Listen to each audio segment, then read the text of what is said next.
ആ ഒരു വലിയ മനസ്സിൻ്റെ ഒരു പ്രസ്ഥാനത്തിന് നേതൃത്വം നൽകുന്ന ആ ചെയർമാനുമായിട്ടുള്ള താങ്കളുടെ റിലേഷൻ വ്യക്തിപരമായി, കാരണം താങ്കളെ ഇതിന് നിയോഗിച്ചുകൊണ്ടാണ് ഞാൻ ചോദിക്കുന്നത്. കാരണം ഒരു റൈറ്റ് പേഴ്സണായിട്ട് താങ്കളെ കണ്ടാണ് ആ സ്ഥാനത്തിരുത്തിക്കൊണ്ട് എൻ്റെ കാര്യങ്ങൾ പറയാൻ താങ്കൾക്ക് പറ്റും എന്നറിഞ്ഞുകൊണ്ട് ഞാൻ നേരത്തെ പറഞ്ഞല്ലോ, ഒരു നല്ല സൗഹൃദ ബന്ധം. ഒന്ന്, ഞാൻ 22 വർഷം മുമ്പ് ദർശന ടെക്സ്റ്റൈൽസ് അന്ന് കൊണ്ടോട്ടി മാത്രമേ ഉള്ളൂ. അതിൻ്റെ പരസ്യ രംഗത്തേക്ക് കടന്നു ഒരാളാണ്. പിന്നെ അങ്ങോട്ട് ദർശയുടെ ബാത്റൂം പരസ്യങ്ങൾ കൈകാര്യം ചെയ്യുന്നത് ഞാൻ പ്രൊഫഷണലായിരുന്നു ആദ്യം. പിന്നെ ദർശയുടെ ബാത്റൂം പരസ്യങ്ങൾ മാത്രം കൈകാര്യം ചെയ്യുന്ന അത് മതി എനിക്ക് ജീവിക്കാൻ അന്നത്തെ കാലഘട്ടത്തിൽ. കാരണം ദർശനമൊക്കെ 3 ഷോറൂം ഉണ്ടെങ്കിൽ അതിൻ്റെ പരസ്യങ്ങൾ ഞാൻ മൊത്തത്തിൽ ഈ സീസൺ സമയത്ത് കൈകാര്യം ചെയ്യുമ്പോൾ എനിക്ക് മറ്റു സ്ഥലത്തും മേച്ചിൽ പുറത്ത് തേടി പോകേണ്ട ആവശ്യം വരുന്നില്ല. പിന്നെ ഞാനതിൽ അങ്ങനെ പതുക്കെ തീരുമാനിച്ചപ്പോൾ എന്നെ അവർ അങ്ങനെ കണ്ടിട്ടുണ്ടായിരിക്കാം. അതുകൊണ്ട് ഒരു ബ്രാഞ്ചിൻ്റെ മാനേജറെ നിയമിച്ചിട്ടുണ്ടായിരിക്കാം. ഒരു സ്നേഹപൂർവ്വമായിട്ട് ഇപ്പോൾ ഞാൻ ചെയർമാൻ ഒന്നിച്ച ഒരു റൂമിലാണ് കിടന്നത്. ഒന്നിച്ചാണ് ഭക്ഷണം കഴിക്കുന്നത്. അപ്പോൾ നല്ലൊരു റിലേഷനാണ്. സമപ്രായക്കാരാണ്. ഈ 22 വർഷത്തെ വലിയൊരു ആത്മബന്ധം. അദ്ദേഹത്തുമായിട്ട് ഒരു നിമിഷം പോലും പിരിഞ്ഞിരിക്കാൻ പോലും സാധിക്കില്ല. ഇല്ല, ഞാനിപ്പോൾ അപൂർവമായിട്ട് എൻ്റെ വീട്ടിലേക്ക് പോലും പോറുള്ളൂ. വീട് എവിടെയാണ്? മലപ്പുറത്ത് എവിടെ? മലപ്പുറം ടൗണിൽ പാസ്പോർട്ട് ഓഫീസ് അതിൻ്റെ അടുത്താണ്. അപ്പോൾ കുട്ടികൾ, ഭാര്യയും കുട്ടികളും പേരക്കുട്ടികളും ഒക്കെ ഉണ്ട്. പക്ഷെ അവരെല്ലാം വളരെ അപൂർവമായിട്ട് കാണാൻ പോകാം. മക്കൾ 3 ആണ്. പക്ഷെ അബ്ദുൽ സമദ് എന്ന ദർശന ടെക്സ്റ്റൈൽസിന്റെ ചെയർമാനെ തന്നെയാണ് നമുക്ക് എപ്പോഴും പിരിഞ്ഞിരിക്കാൻ കഴിയും. അങ്ങനെ ഒരു നല്ല ആത്മബന്ധം. നമ്മൾക്കൊരു കുടുംബം. അപ്പോൾ ആ കുടുംബത്തിന് വേണ്ടുന്ന നമുക്കൊരു കാലത്ത് നമ്മളെ എല്ലാമായിട്ട് നമ്മളെ കൈപ്പിടിച്ച് ഉയർത്തിയവർ വ്യക്തിയാണ്. അപ്പോൾ അത് നമ്മുടെ ഇവിടുത്തെ ഒരുപാട് എല്ലാം ഇവിടെ ജോലി ചെയ്യുന്ന ഒരുപാട് പേരെ എല്ലാ എപ്പിസോഡിലും ഞാൻ ചോദിക്കാറുണ്ട്, ദൈവവിശ്വാസം എത്ര? ഇതിലൊരു കാര്യമില്ല. കാര്യം ഒരു മഹാപണ്ഡിതന്റെ മക്കൾ അഫ്കോഴ്സ് പ്രസക്തിയില്ല. എന്നാലും നമ്മൾ ആ ഒരു ചര്യ അനുസരിച്ചാണ് ഈ വിജയത്തിൻ്റെ പിന്നിൽ നമ്മുടെ നബിചര്യ അനുസരിച്ച് ജീവിച്ച് മുന്നോട്ട് പോവുക. എല്ലാ ലോകത്തുള്ള മതസ്ഥരെയും സഹോദരങ്ങളായി കാണുകയും എല്ലാവരെയും സമമായി കാണുക. പണക്കാരെന്നോ പാവപ്പെട്ടവനെന്നോ വ്യത്യാസമില്ലാതെ, മറ്റുള്ള ജാതിയോ മതമോ വ്യത്യാസമില്ലാതെ എല്ലാവരെയും സ്നേഹിച്ചുകൊണ്ട് മുന്നോട്ട് പോകുന്ന ഒരു നേതൃത്വം ഉള്ളതുകൊണ്ടാണോ ഈ ദർശന ടെക്സ്റ്റൈൽസ്, ദർശന ഗ്രൂപ്പ് വിജയിക്കാൻ കഴിഞ്ഞത്? ആണ് എന്ന് തന്നെയാണ് എൻ്റെ പൂർണ്ണമായ വിശ്വാസം. കാരണം ഞാൻ നേരത്തെ സൂചിപ്പിച്ചു, 3 വർഷങ്ങൾ കൊണ്ടാണ് ഗൾഫിലുള്ള എത്രയും അതൊരു പെട്ടെന്ന് കണ്ണടച്ചുറക്കുമ്പോഴായിരുന്നു ദർശന വളർച്ച.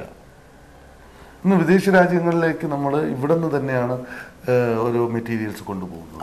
ഇപ്പം ഞാൻ നേരത്തെ സൂചിപ്പിച്ചുമാരുള്ള ആ സ്ഥലങ്ങളിൽ നിന്ന് ഗൾഫിലുള്ള പർച്ചേസിങ് മാനേജേഴ്സും ഇവരെ കൊടുത്തെത്തും. എന്നിട്ട് ഒന്നിച്ചുള്ള ബൾക്ക് പർച്ചേസിംഗ് വരുമ്പോൾ നല്ലൊരു ആനുകൂല്യം, നല്ലൊരു ഡിസ്കൗണ്ട്സ് നമുക്ക് കിട്ടും. ആ ഡിസ്കൗണ്ട് എല്ലാ ഷോറൂമിലും പങ്കുവെച്ചിട്ട് അത് കസ്റ്റമേഴ്സിലാണ് കൈമാറുക ഏറ്റവും കുറഞ്ഞത്. ഇവിടെ ഞാൻ വന്നത് കാരണം എന്ന് വെച്ചാൽ ദർശനയിൽ കാണാൻ കഴിയാത്ത ഒരു മെഗാ ഓഫർ, അങ്ങനെ സമ്മാന പദ്ധതി, ഇതൊന്നും മറ്റു ടെക്സ്റ്റൈൽസിനെ പോലെ ദർശനയിൽ കാണാൻ കഴിയുന്നില്ല. സമ്മാന പദ്ധതി ഒന്ന് തുടക്കത്തിലൊക്കെ ഞങ്ങൾ ചെയ്തിരുന്നെങ്കിൽ കൂടി ഇപ്പം അങ്ങനെ ചെയ്യേണ്ട ആവശ്യം വരുന്നില്ല. കാരണം ക്വാളിറ്റി ആയിട്ടുള്ള സാധനം കൊടുക്കുക, അത് ഏറ്റവും വില കുറച്ച് കൊടുക്കുക, ഇത് തന്നെയാണോ ഇതിന്റെ വ്യത്യാസം? കാരണം മറ്റുള്ള നമ്പർ 1 ആക്കി മാറ്റിയത്, ഇത് നമ്പർ 1 ആയിട്ട് മാറ്റുക എന്നുള്ളത് തന്നെയാണ് ഇതിന്റെ ഉദ്ദേശം. ഇനി കുറച്ചുകൂടി സമയം നിങ്ങൾ നോക്കുകയാണെങ്കിൽ നമ്മൾ ഷോറൂമിൽ കാണുമ്പോൾ നിങ്ങൾക്ക് മനസ്സിലാവും. ഈ കഴിഞ്ഞ 22 വർഷക്കാലമായി ദർശനയുടെ ഒരു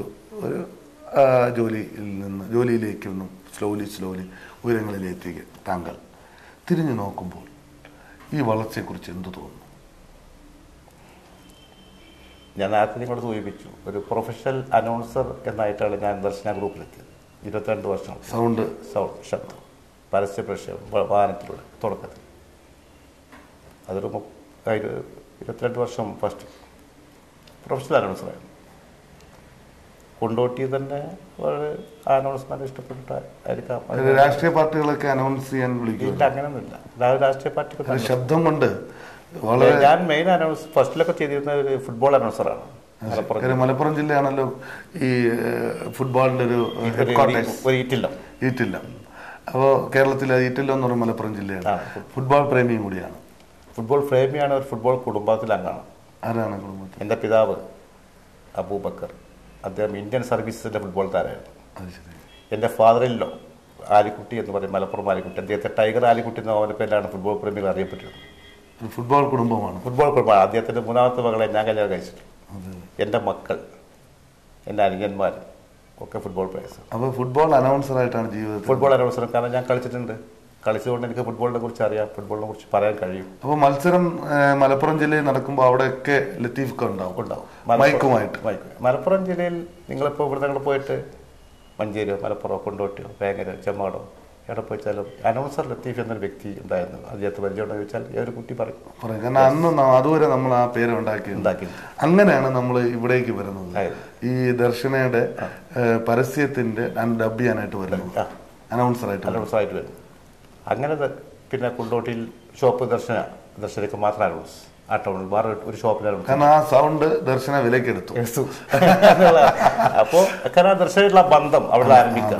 ആ ബന്ധമാണ്, നമ്മുടെ ശബ്ദമാണ് ദൈവം തന്ന സർവ്വലോക തമ്പുരാനായ ദർശനമായിട്ട് കൂട്ടിയിടക്കിയത്. ഒരു ശബ്ദം കൊണ്ട് നമ്മളെ ഇതിന്റെ ദർശന ഫാമിലിയിലെ ഒരു അംഗമായി. ഇനി ഫ്യൂച്ചറിൽ ഈ ദർശനയിൽ നിന്നുകൊണ്ട് തന്നെ ജീവിതത്തിൽ മുന്നോട്ട് പോകാനാണ് ഞാൻ ആഗ്രഹിക്കുന്നത്. എന്താണ് സ്വപ്നം? അങ്ങനെ ഒരു പ്രത്യേകിച്ച് സ്വപ്നങ്ങളൊന്നുമില്ല. ഇപ്പോൾ പ്രായമായി 3 ആൺകുട്ടികളാണ്, 2 പേര് വിദേശത്തുണ്ട്. അപ്പം അതിനൊക്കെ പിന്നിൽ ദർശനക്ക് ഒരു പങ്കുണ്ട്. അതിൽ ദർശനയോട് നന്ദി പറഞ്ഞുകൊണ്ട് ജീവിതം മുന്നോട്ട് കൊണ്ടുപോകും. 100% ഇനി ഒരുപാട് ഉയരങ്ങളിലേക്ക് ദർശനം വരുമ്പോൾ അതിൻ്റെ ഒരു ഭാഗമാവാൻ ലത്തീഫൊക്കെ കഴിയട്ടെ എന്ന് മാത്രം പ്രാർത്ഥിച്ചുകൊണ്ട് നന്ദി വരും. ഓക്കെ, ഈ എപ്പിസോഡ് ഇവിടെ അവസാനിപ്പിക്കുകയാണ്. വളരെ സന്തോഷകരമായ, വളരെ മനോഹരമായ ഒരു അഭിമുഖമായിരുന്നു ശ്രീ ലത്തീഫിൻ്റെത്. അദ്ദേഹത്തിൻ്റെ പ്രസ്ഥാനത്തിൻ്റെ വിജയത്തെക്കുറിച്ചുള്ള കഥ പറയുകയായിരുന്നു. അദ്ദേഹത്തിൻ്റെ മാനേജിങ് ഡയറക്ടറും ചെയർമാനും ഒക്കെയുള്ള അവരുടെ സമീപനത്തെക്കുറിച്ച്, അവരുടെ സ്വഭാവത്തെക്കുറിച്ച്, സ്വഭാവ മഹിമയെക്കുറിച്ച്, ഏതൊരു വ്യവസായത്തിൻ്റെയും വളർച്ചയ്ക്ക് പിന്നിൽ നേതൃത്വ സ്ഥാനത്തിരിക്കുന്നവരുടെ കഠിനാധ്വാനം, ആത്മാർത്ഥത, സത്യസന്ധത, അതിലുപരി അവരുടെ സ്വഭാവത്തെ ബേസ് ചെയ്തുകൊണ്ടിരിക്കും. സ്റ്റാഫുകളെ ഒരു കുടുംബാംഗങ്ങളെ പോലെ കാണുന്ന ഒരു നേതൃത്വ സ്ഥാനത്തിരിക്കുന്നവരുടെ ഒരു വിജയകഥയാണ്. പിതാവിൽ നിന്ന് കിട്ടിയ ആത്മീയ സന്ദേശം പിന്നെ ബിസിനസ് രംഗത്തേക്ക് അദ്ദേഹത്തിൻ്റെ പാതകൾ പിന്തുടർന്നപ്പോൾ ദർശന ഗ്രൂപ്പ് ഇന്ന് വിദേശ രാജ്യങ്ങളിലും അതിൻ്റെ പേര് നിലനിർത്താൻ കഴിഞ്ഞു. ഇനിയും ഒരുപാട് ഉയരങ്ങളിലേക്ക് ദർശന ഗ്രൂപ്പ് എത്തിച്ചേരട്ടെ എന്ന് മാത്രം പ്രാർത്ഥിച്ചുകൊണ്ട് ഈ എപ്പിസോഡ് ഇവിടെ അവസാനിപ്പിക്കുന്നു. നന്ദി, നമസ്കാരം. ഇനി പ്രേക്ഷകരോടുള്ള ചോദ്യം ഇതാണ്: വീരപ്പനെ വധിച്ച ദൗത്യസേന നടത്തിയ പോരാട്ടം ഏത് പേരിലാണ് അറിയപ്പെടുന്നത്? ചോദ്യം ഒരിക്കൽ കൂടി: വീരപ്പനെ വധിച്ച ദൗത്യസേന നടത്തിയ പോരാട്ടം ഏത് പേരിലാണ് അറിയപ്പെടുന്നത്? ഈ ചോദ്യത്തിന് ശരിയുത്തരം ഇനി പറയുന്ന ഫോൺ നമ്പർ ഞങ്ങളെ വിളിച്ചറിയിക്കുക.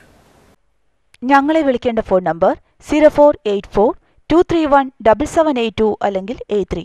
ഫോൺ നമ്പർ ഒരിക്കൽ കൂടി 0484231778 അല്ലെങ്കിൽ 83.